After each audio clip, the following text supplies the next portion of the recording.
I told him I was pregnant on a Tuesday. Not with tears. Not with demands. Just truth. I'm pregnant, I said, holding the test like it was evidence. He stared at it like it was a bomb. Then he said the words that carved a hole in my chest. That's not my problem. 2 days later, he vanished. Changed his number. Blocked me everywhere. Left his keys on the porch like I was a hotel he checked out of. His final text? Don't contact me again. I never wanted this. His name was Daniel. We'd been together for 3 years. He'd held my hair back when I was sick. Said he wanted kids someday. Said I was the one. Turns out, the one only lasts until responsibility shows up. I sat on the bathroom floor that night, hand on my stomach, wondering how someone could look at you, really look and see only a burden. But then, I felt it. A tiny flutter. Not a kick, just presence. Like my baby was saying, I'm here, and I'm worth fighting for. So I stopped crying and started planning. Because Daniel had a secret. He wasn't just my boyfriend. He was the heir to his family's luxury car dealership, Hartwell Motors. His father, Richard Hartwell, was a self-made millionaire who valued legacy above all. And Daniel? He was the golden son, the future CEO. The responsible one. But Daniel had been lying to his father for years.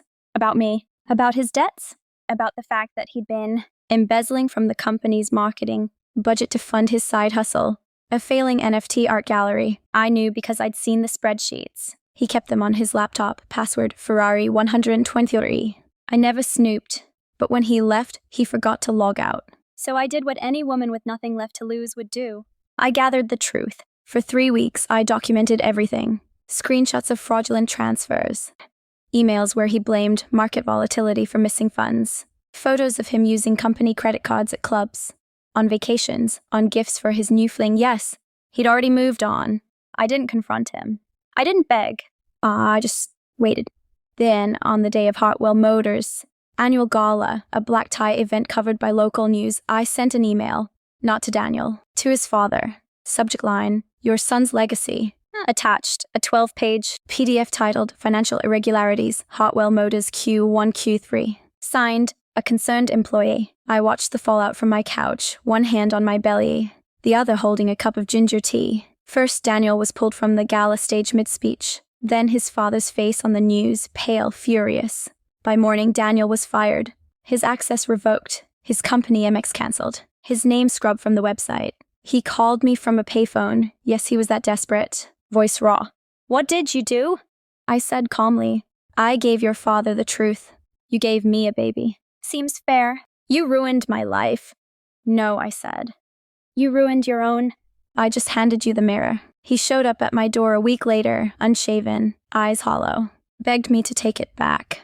Said he'd step up. Said he loved me. I opened the door just enough to speak through the chain. You don't love me. You love your reputation and your inheritance. My child doesn't need a father who sees them as a mistake. We need peace. Leave, and if you ever come near us again, I'll send the rest of the files, the ones showing you used company, money to pay for your girlfriends. Abortion last year. He paled, staggered back, never returned. 6 months later, I gave birth to a daughter, Lena. Strong lungs, my eyes, his chin, but I'll teach her to hold it high, not in shame. Daniel's father reached out, not to defend his son, but to apologize. He set up a trust fund for Lena, $250,000, no strings. Yeeks said she's a Hartwell by blood. She deserves a future, even if her father doesn't. I accepted, not for me, for her. Today I run a small interior design business from home. Lena naps in her crib while I sketch. No luxury cars, no galas, just quiet mornings, warm bottles, and a love that doesn't flinch. Daniel, last I heard he's working at a used tire shop in Nevada. Still posting selfies, still blaming toxic women, still childless. And me? I'm not bitter. I'm better. Because the greatest revenge isn't screaming. It's building a life so full, so peaceful, that the man who walked away becomes nothing but a footnote in your daughter's story.